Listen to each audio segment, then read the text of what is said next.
Hello everybody, my name is Zen and welcome to my first impressions of Moonbreaker, which is and this is gonna sound crazy, a collectible miniatures game in digital form, which actually is the most brilliant thing I have seen in a long time, and I'm really excited to talk about this. This isn't the first time I've actually seen or played this game, so my first impressions are a little skewed. I have put in approximately 45 minutes into the game. I've done the tutorial and a bunch of painting. Yes, there's painting. We'll talk about that later in the video.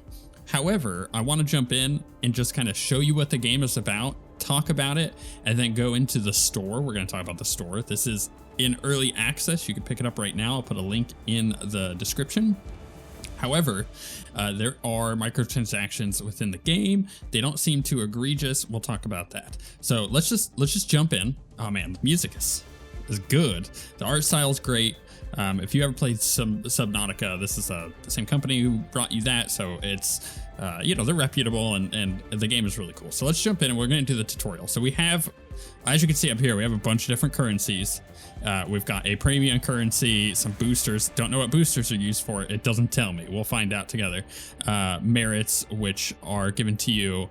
So like if you buy something like a pack and then you get a duplicate instead of getting just a dupe, you get merits, which are another currency. Already there's so many currencies here, but this is not the point of this video, is to give a bunch of feedback just yet. We'll get through our first impressions first. There's the blanks, which we get for just playing, and then there's contracts, which again, we'll figure this out as we go. Let's start with the tutorial and talk about this. So welcome to Moonbreaker. Let's learn how to play.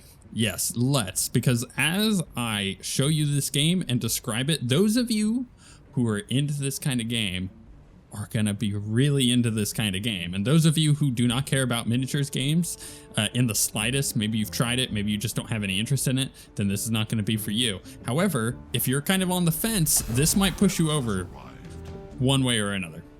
This is my captain, Extilier. If you lose him, you lose the match. See, boom. Easy rules. He dies, you all die.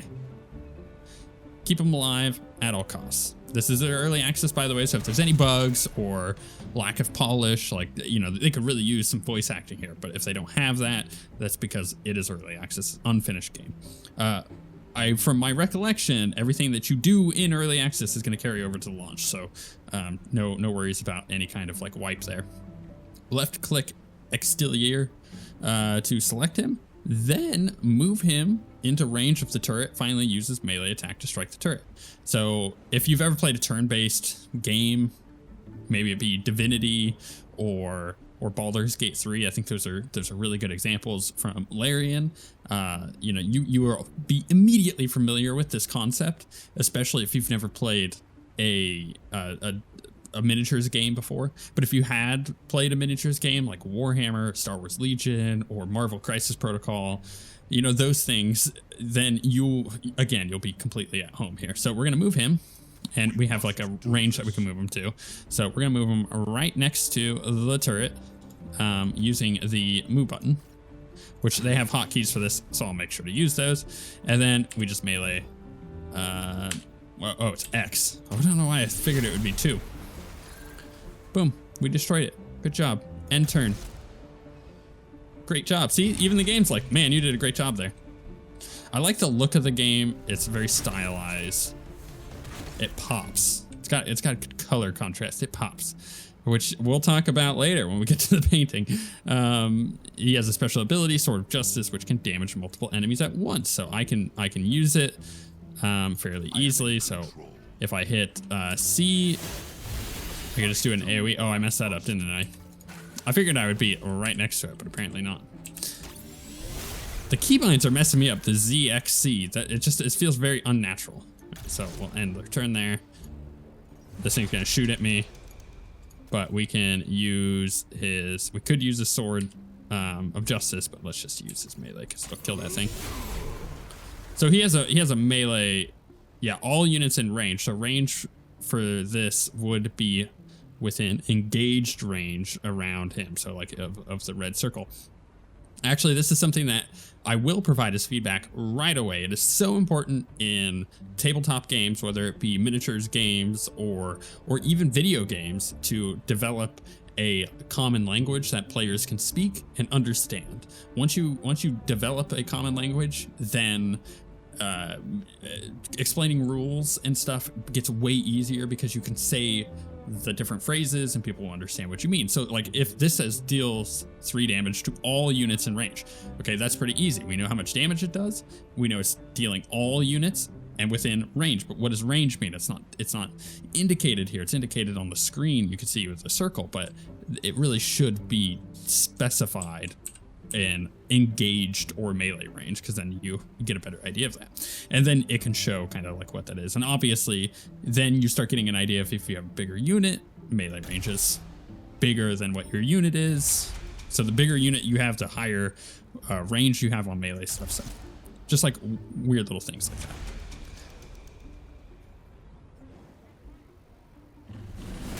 Boom. We got reinforcements. This unit, Crankbait, can pull in units to her position.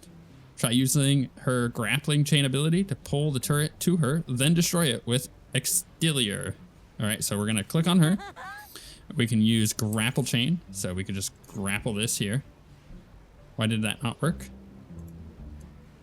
Oh, okay, see? Boom, there, okay, there it goes. So it brings it over here, and then we could just melee, which we will do, to deal damage to it. Oh, it said to use him to destroy it, but I didn't need to do that.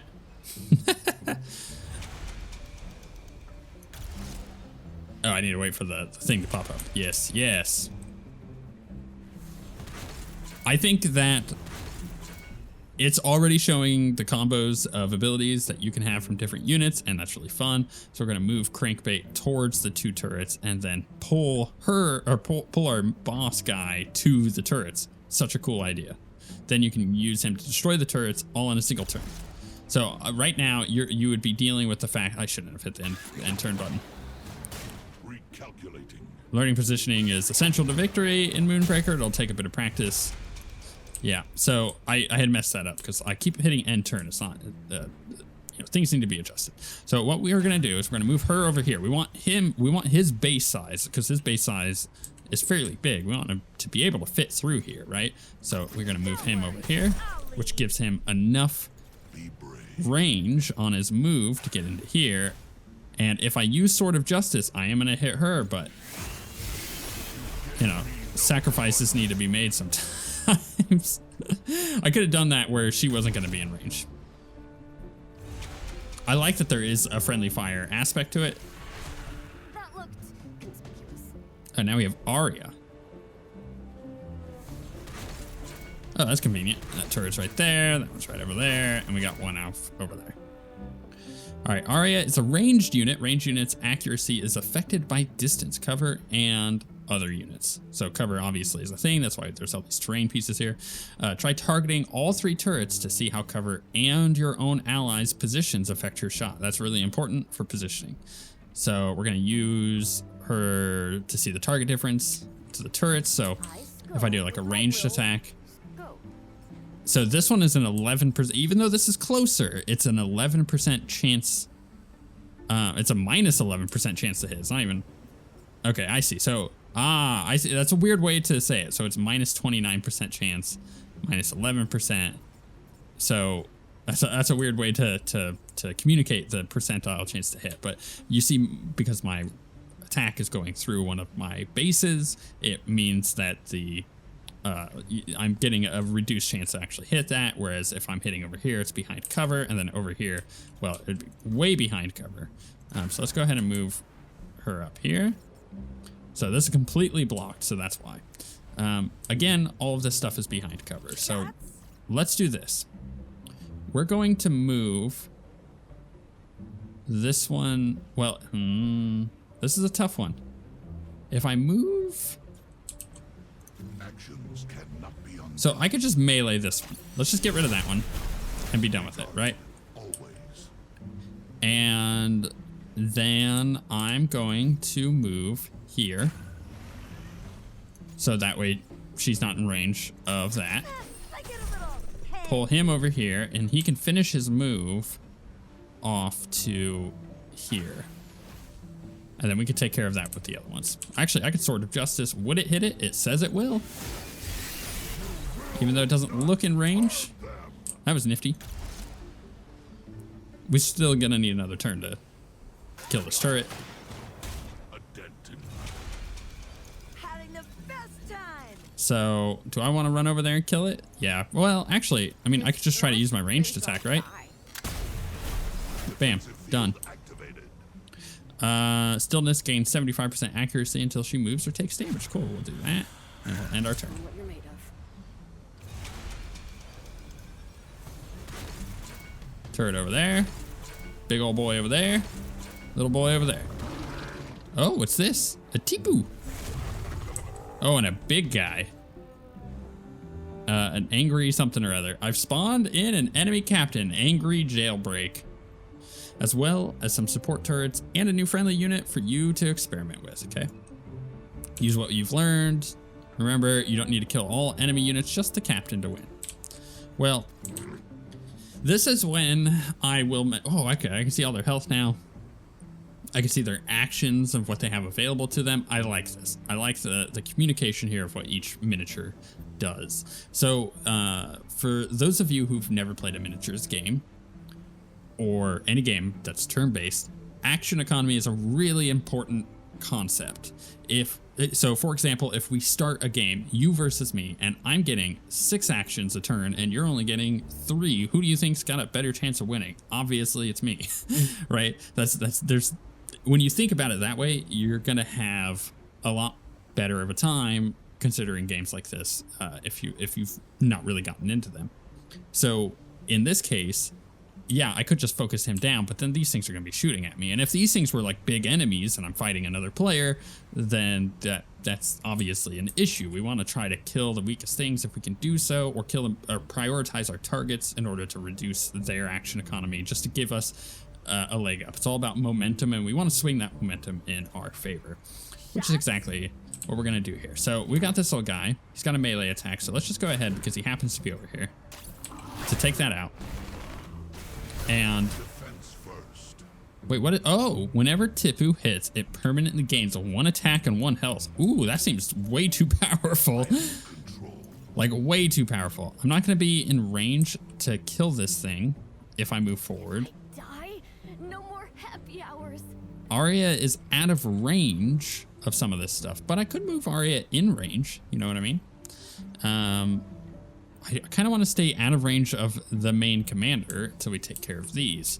So strategically speaking, I could grapple this, or I can move forward and grapple this out, but that moves him away, and he ain't going to be able to move through here because he's too fat. You can't move through your own units. So it might end up being better to move, actually move all the way over, because I've got plenty of health, and I can do a Sword of Justice, which will guarantee that this thing can die. In fact, I can move here to melee, which I believe is only going to do 1 damage. And I might be able to grapple this over to me. Oh, that's beautiful too. Studies show snipers perform best when left alone. It's science. So I'm going to move here and ranged attack this one to get rid of that. Defensive field activated. Oh, interesting. What does he do? Rally. A random ally within range gains Shield of Hope when a rival is destroyed. Oh, that's a cool little ability. Huh. What does she gain? She's just fast. Okay, cool. Got it. I am not damaged. So how far can this guy move? He's probably going to have to do a double move to get to me. Or no, he can't. Okay.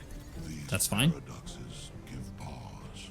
So I have a couple options I could do here. So if you move away from normal units in a game like this, they get an attack of opportunity, which means they can attack you for free, essentially. So we don't necessarily want to do that. I don't know if that's the case with these turrets, but why even mess with it at that point? We're just going to go ahead and use his little spinny ability. I'm going to move her over here and allow us to grapple him over So our dude can come up over here on the next turn, do some damage. This We're gonna mouse move really draws the eye. her back over here. Here. If I use stillness, does that end my turn? No, because, okay, so we can see the action pips. Oh, it just shrinks. It doesn't stay the same size. So I've used my movement. I have an action, and I have this secondary thing. So we can go ahead and use that. Action is based on movement. Oh, it is blocked if I try to... Okay, I see. No. Didn't expect Boom, got a that, crit. did you? And then this little guy can move over here, and I can't attack. So we're going to go ahead and enter. Can't double move, as it turns out. You only get one movement action. Not something that they've explained to me. Uh-oh, this is bad. So if he has a big AoE, because I've stacked these guys up, could potentially do some big damage. Good for us. Doesn't have the ability to do that. I can't quite move him into range. So I'm actually just gonna move her down here, maybe? Where's the syrup waterfall? Am I gonna be in range to attack this guy? No, not quite. I could do some damage to my own guys if I desperately need to. Okay, so he's got a lockup. Touching rivals are immobilized. So my characters are immobilized. No I more cannot move happy them. hours. Range attack and melee. So I'm getting all these like attacks against me for just attacking. Visible snack trays and nude All right, let's waiters. go ahead and finish him off. Boom. Just a tutorial, nice and easy. Lots going on here. Yeah, it's like, hey, good job, you finished the tutorial. Now go play the damn game. Let me claim those. Okay, so you get kind of a sense of how the game is played. It's very similar to your standard miniatures game. If you've played Warhammer, to a degree, those games are significantly more complicated because you're having to deal with the table and movement and whatnot. Although games like Star Wars Legion have its own movement tools, which makes it a little bit easier as opposed to Warhammer, where you're like busting down a measuring tape. But these games are often far more complicated than this. However, a lot of that is down to the fact that how far you can move, you have to literally measure. And if you're playing like Legion with its own measuring tools, you're having to get out the right measuring tool and put it down to the base and like hold everything still and like measure it out and then move your guy to like the other side of the measuring tool, or within it if you're moving a shorter period of space. But in this, it does a lot of that for you. So it takes a lot of the upkeep away when playing a miniatures game. And on top of that, it's combining, and we're going to check this out in a second, it's combining the idea of like a collectible card game like Hearthstone or Magic in a digital form, and adding that into a miniatures game, which is so important because in miniatures games, Warhammer, Star Wars Legion, Marvel Crisis Protocol, I go back to those because those are the biggest miniatures games at the moment. There is a bit of collecting that goes along with it. For me, I'm into Star Wars Legion. I love Legion, and I just finished painting my LAT, which is it's a light armored aerial transport. I think it's what it stands for. I don't remember. It's a clone trooper thing, but I can also use it in the Empire army, and it's awesome. And like the fact that I have this cool new little set piece that I can use in my army, it's just awesome. It's just awesome. And they're about to come out with like Mando, which I've pre-ordered and everything, and you get Grogu with it. It's like this stuff is cool to collect, especially if you're a painter. And this is the same thing here. You've got, let's see if I can go to collect. So they have all of these units that you can get. So these are the ones that I have. These are the ones I don't have. And you can go ahead and start collecting this stuff. And I love that concept of the collectible style miniatures, while also just kind of allowing you to customize your own stuff. I mean, you could create a roster out of, or you can create a army out of whatever units that you have. I don't believe there's much restriction on what you can put with what army. You just have to have a leader, and then you kind of put everything else together. And I think that's really cool. So let's go back for a second, because in the store, I've got two that I can claim. So I can claim Astra. So they're giving me this really funny one on this frog thing. And you saw for a second there, it was gray. We'll talk about that in a second. And then Jax Jakar is our captain, and he just looks super cool. And that's like that's the whole point that I'm trying to get across here, is like this stuff is just freaking cool. Like, look at the cool art on this miniature. It's in digital form, but it's freaking cool. It's like really awesome. I also got this cargo run contract. Don't know what that's for. Again, this stuff isn't really like I can see boosters. What do boosters do? I don't know. Open boosters. Okay, so it's a pack. Is this like just a loot box? It is. It's a loot box. Look at all my miniatures. Look at how cool this is. Look, I got an uncommon one. This is very like Warhammer-y. I like that. These other ones kind of, but you know, these are really cool little models. You know what? I'm just gonna open packs. Again, like I said at the beginning, if you're into this kind of thing, oh man, are you so in? Because you get it. You understand, like, oh wait, I can have a digital form of this game where I don't have to go to a game store to find people to play with. I could just go and queue up online and play with people whenever I want to for a quick game, and I don't have to set up my miniatures or transport them and potentially break them. Yeah, playing in person is kind of a pain in the butt. Not gonna lie. Especially if you're playing an obscure game like, oh goodness, what is an obscure miniature game? The Lord of the Rings miniatures game. I mean, it's not super obscure, but it is fairly obscure. Or like a Song of Ice and Fire, which is like the Game of Thrones one. Look, we got an epic. I don't even know what that means, but she looks cool. He looks cool. He looks cool. I want to go look at all these. We're gonna check them out. That's kind of part of the first impressions here. They've given me a lot. I don't know if this is because I got the early access version or because I participated in an early access thing beforehand. All right, so it gave me some merits there. So I'm assuming that I'm going to be able to use merits to purchase other stuff.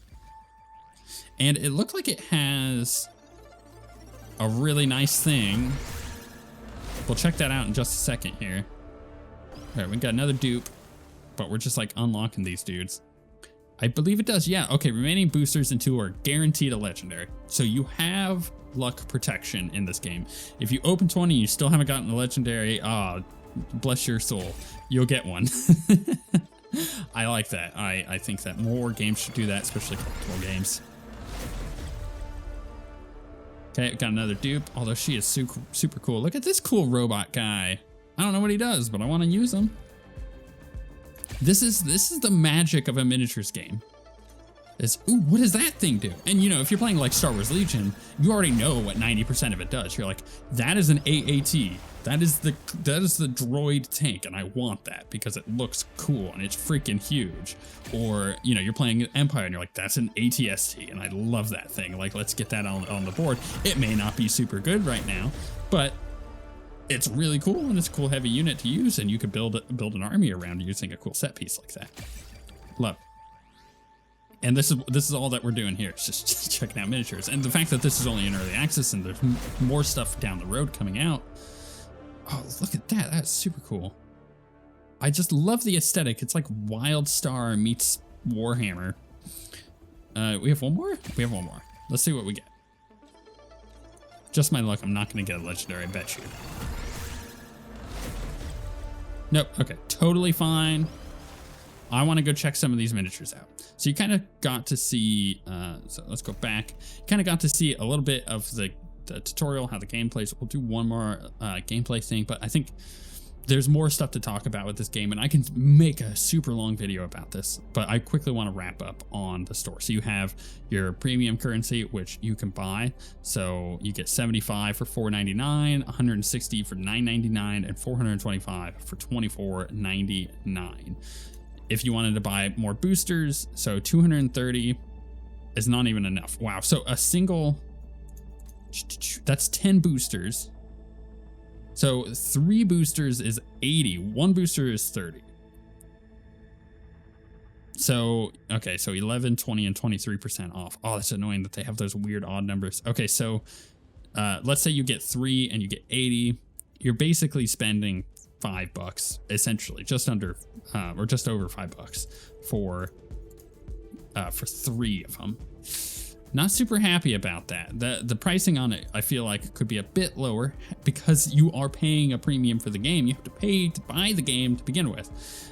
This is a really important issue that I'll talk about in a moment. But you can get these blanks, which allow you to purchase boosters, and I don't really see another reason to use them.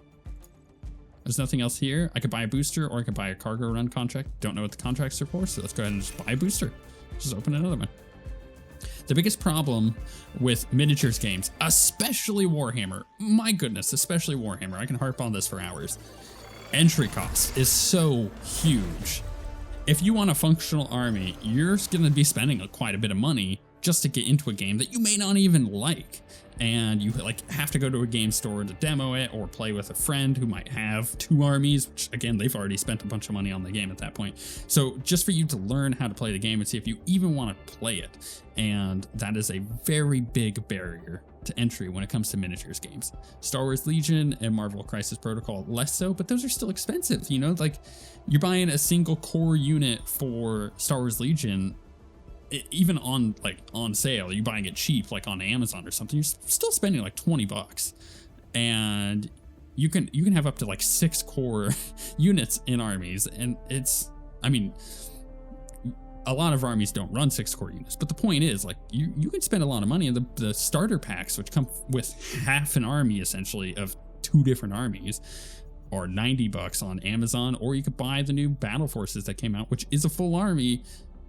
Though they're missing pieces and the quality control is really bad, it's still $150 MSRP. Like the cost to get into these games is pretty insane. This fixes a lot of this. It makes the cost to get in lower. You're only paying $30 for a game at the early access price. But the in-game shop feels necessary. At the same time, it feels like it's double dipping a bit. I think it would be nicer if the game was just free to play, because then you would have a pool of players getting into the game, right? Giving you more players to play with. And same thing goes with miniature games in real life. You'd have more people getting in there, but I understand that there's the realities of that are more difficult. All right, let's take a look at the collect and paint stuff, because this is a whole other aspect of the game that I find really cool and want to talk about. And actually, because I do 3D printing and painting of miniatures as a living, I've had several people comment on videos like on my Terraria series and a couple other stuff being like, hey, you should check out this game that's coming out because you might be interested in it. And yeah, they're totally right. I had already had my eyes on it, but you guys were totally right, and I love it. So let's look at something cool but kind of simple. He would be really cool, not simple though. I'm looking for simple shapes. You'll see in a second why I'm asking for simple shapes to do some. Man, she looks really cool. To do some demonstration here. You know what? Let's just start with this guy because this guy's freaking cool. So you can get a look at what he looks like, which is awesome. You get the 3D space. He's got kind of this cool ghostly thing going on with him. I didn't realize that he had like a mechanical leg. I like that a lot. What's this? Yep, it's all supernatural. Is that Matt Mercer? Hot, dead, and dead hot. Yeah, it is. You know what? Totally fine. It's cool death animation. I'm sure that there's going to be ways to customize those later. So he's a rogue. He has back off, push target when he hits. That's really nice. Sleeper Mine creates a Sleeper Mine. It takes 1 turn to arm, and Gravity Disc, more units in, move units in the area. Cool.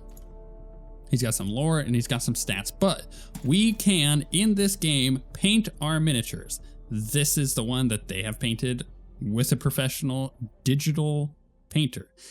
And here's a thing that I want to talk about, because there is a difference between painting digitally and painting physically. If you own your own miniatures like Warhammer or Star Wars or whatever, and you're painting those, it is different. There's obviously a lot of the skills that you learn doing physical or digital can carry over, but it is going to be a little bit different because you don't have the same amount of control, and you'll see what I mean in just a second here. So this is the default scheme, but if we go to the new one, this is gray plastic. This is what a normal miniature looks like when you buy it. And I like that they do this, where you just have the gray. They have a bunch of different tools here. So you just could do a paintbrush. So like, for example, you could just, I kind of want to move this a certain way, but like you could just straight up paint onto this. Now it is kind of a smart system, and thank God there is an undo. I'll tell you what, it is a smart system in the fact that I can start painting. You can see that the cursor on this, right? So it goes around on the edge here. So if I'm painting on this and I dip over, it's not painting down below until I move the middle of the cursor down over, and then you see the paint down over there. So it helps out with that. And the reason that's important is because there's also an airbrush. So you can airbrush things on and get really nice fades. So like if I wanted to use this, it's like a magenta kind of, it's like a weird, like deep purple or light purple rather. But if I wanted to fade it into, I don't know, say like a green, like a toxic green, the airbrush, you can bring down the, where is it? That's color. But yeah, okay. So that's opacity. So you can kind of fade it in using that. If you've ever used Photoshop, you can get a really good sense of this kind of stuff. If we wanted to just go ahead and undo all that and kind of try to replicate what they were doing with the original paint, we can do kind of the same thing. So we could do a bit of blue and just, I'm not going to take forever doing this, but you can kind of see like you've got quite a lot of powerful tools for painting miniatures in this. If you've never gotten into painting physical miniatures, it's really relaxing. I highly recommend it. I do it for a living, but it is it's easily one of the most relaxing things that I do during my week.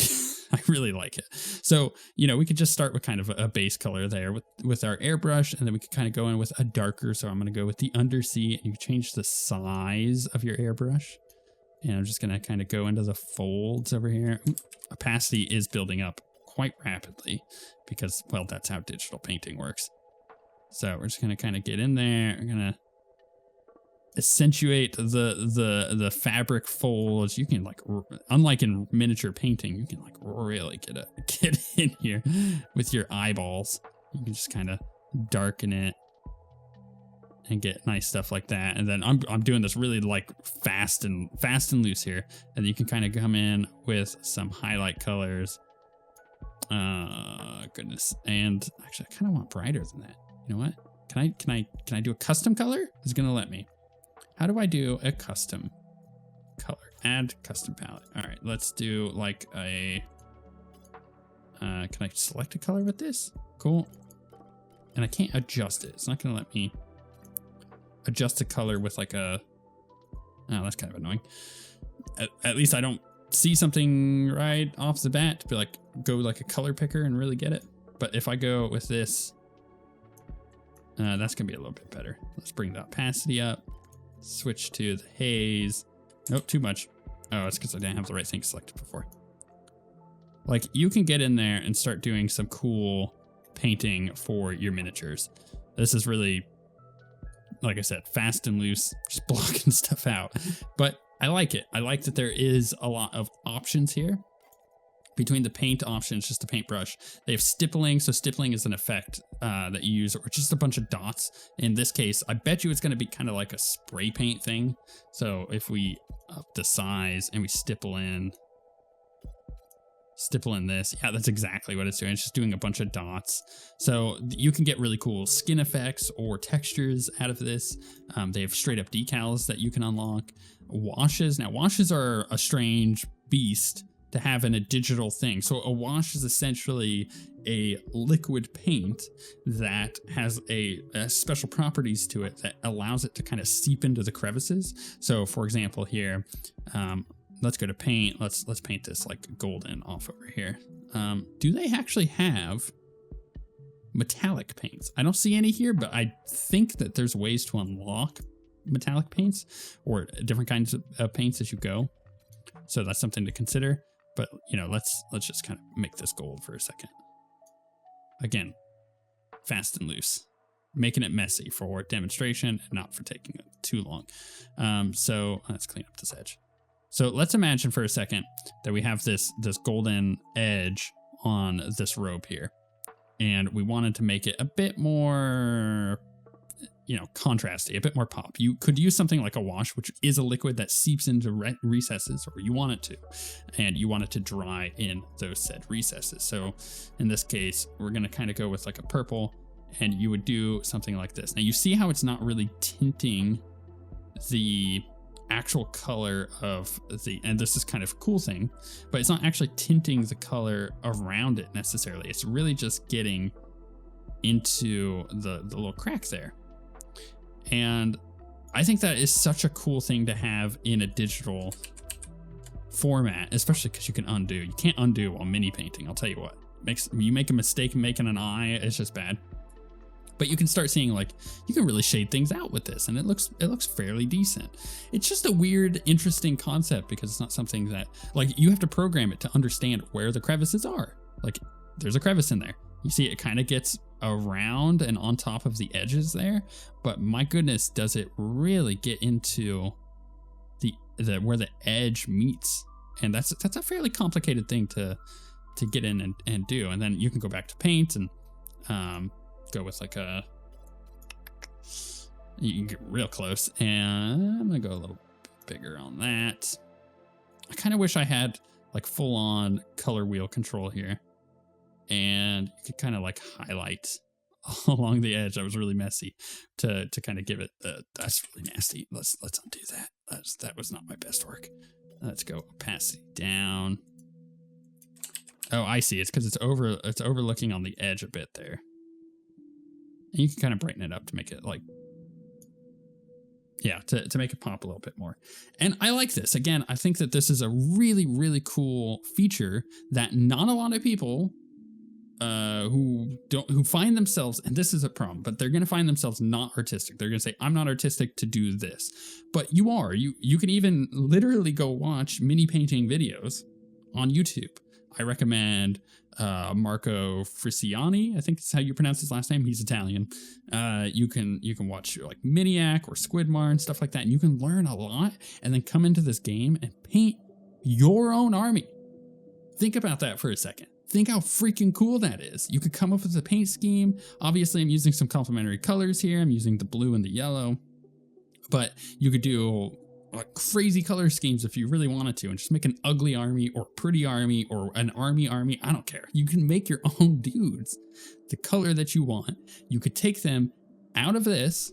In this case, we're going to discard our terrible paint job there. And you can then go play with your painted units and have a unique army compared to everybody else who's using very similar units. Whew. So cool. It feels like a revolutionary idea, and I don't understand why some people haven't done that sooner. Obviously, the painting thing is a little complicated to get right. You have to have a system that understands edges and stuff like that. So you have to kind of have a smart programming system on that. But it works well enough, and the fact that I'm pretty sure you can collect different kinds of paints means that you can paint stuff like this. Like, this is potentially, I will say this is potentially painted digitally in, you know, it's like textured, potentially, but not, it may not be, right? It may also just be painted in the game using their own tools, because you look at like, it's gonna be hard to zoom in on this. So you look at their non-metallic metal here. So they've painted a kind of a dark brown, and then you've got kind of this like pale yellow and stuff like that they've highlighted with. And this is just normal non-metallic metal techniques that they're using to paint this. But it doesn't seem any different. It doesn't seem like I couldn't replicate this brush stroke for brush stroke in their own system. And I think that because of that, it makes it feel like even the eyes is simply just a white eye, and then they took brown, like a dark brown, and they did just a boop, just a one circle, just boop, and then they came in with a black to do the pupil, just boop, boop, and then they came in with a white to do the specular highlight, and left a little bit on the brown here on either side, and just do, and I could replicate that. I can make that happen. And that makes me feel really good about this system, because it makes me feel like I can make this. I can digitally make art in a way that I haven't been able to before, because I'm not a 3D artist. But they've come up with a system that allows me to do that. So I think this game is actually quite freaking cool. We're going to do a verse AI with our nuts and bolts. Actually, can I go back and adjust? Because now I have a bunch of dudes, right?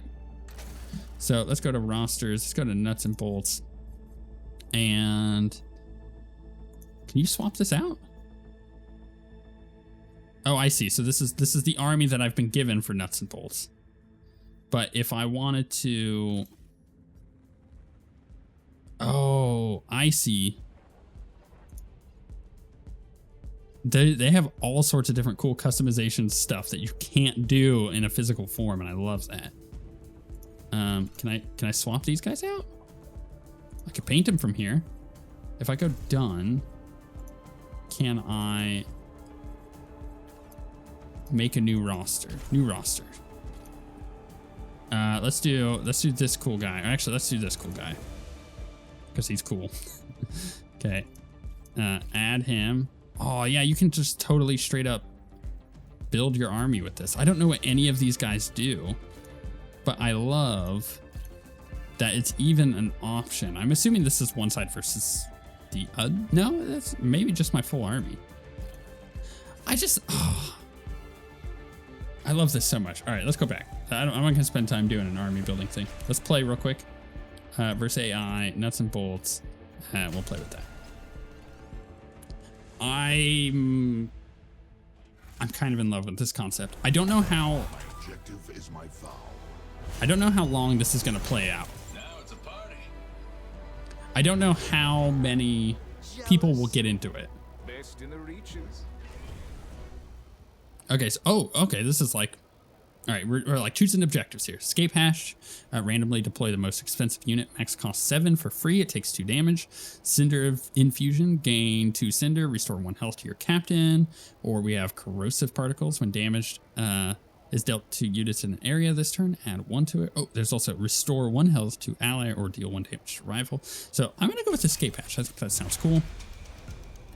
So view crew ready to deploy. We can deploy. It said that we could deploy the. Oh, so we have to have cinder in order to deploy. So all right, we're gonna go ahead and deploy this guy. What does he do? So he's got rapid fire, fleet-footed. When maximus damage to target, refresh this move. Oh, that's really nice. So we'll drop him in over here. Escape hatch. Randomly deploy the most expensive unit. Max cost 7 for free. Assist is recharging. Okay, cool. Opponent's gonna go. I would like to see an ability. Oh, I'm not really sure of the range there. I was not expecting that to have so much range. All right, let's do escape hatch. Still return. One more turn. Like my battle mask? I don't have enough to deploy any of those. This looks like kind of light cover here. Maybe I should have deployed behind it. I'm gonna take a bunch of damage here, aren't I? I kind of feel like what I want to do is move in, but I just don't have the movement speed for it. So I think I'm gonna hunker down over here and shield him up and end turn, because they can't hit me from here, and they do have to kind of maneuver to get over here. Miss? Miss? You want to miss? Oh, they're moving? Okay, cool. At least I reduced that damage by 1. I'll tell you what. Oh, the miss was perfect. Oh, that pushed me away. Oh, that's right. It's that guy. It's Matt Mercer. All right, we're going to do escape hatch. That's about as really good. That's really good. Bombard, deal 3 damage to all units in an area. Oh, that's nifty. All right, I can't do anything with them. I can't even move them. But I feel like I've gotten myself into a position where this guy's kind of screwed, and in order to save him, I really need to move him. Which even if I move him here, that's not super great. So we could take a pot shot at him, and I can shield him up, so he's at least not going to die on this turn, I think. Although I can move him. Oh, that's right. I got to remember the unit stuff. Gain 2 cinder, restore 1 health to your captain. I can go ahead and use that. I'm not going to use the health part of it, but getting the 2 cinder to do a reinforce. is going to be nice. Can't quite afford any of these stuff. Okay, so end turn. This is really cool. I'm already like totally into it. Oh, don't mind me. Oh, it's that ability. Okay, that was cool. He's gonna do it again? What's it? Oh, that's a bomb. Okay. Shoot. Why you gotta shoot him? Oh, that's mean because then it pulls him back and now he could be attacked by this unit. Oh, there's so much depth to this.